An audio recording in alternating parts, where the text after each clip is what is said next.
A restaurant server found an envelope with $47,000 cash in a booth after closing. She was 3 months behind on rent. Eviction papers were coming any day. She could have kept it. No cameras, no witnesses. Instead, she spent all night piecing together receipt fragments from the trash. The next morning, her eviction notice arrived. That same morning, she tracked down the money's owner. He was an elderly man who had withdrawn his life savings. He wanted to buy his late wife's childhood home before it was demolished. She handed him every dollar. He started crying. Then he asked what she did for work. Turns out he was a retired real estate developer. He offered her a property management job on the spot. 6 months later, she owned a house 3 blocks from where she was nearly evicted. He helped her secure the mortgage.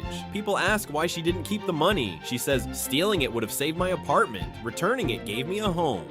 One choice changed everything, not because good deeds guarantee rewards, but because integrity opens doors you never knew existed.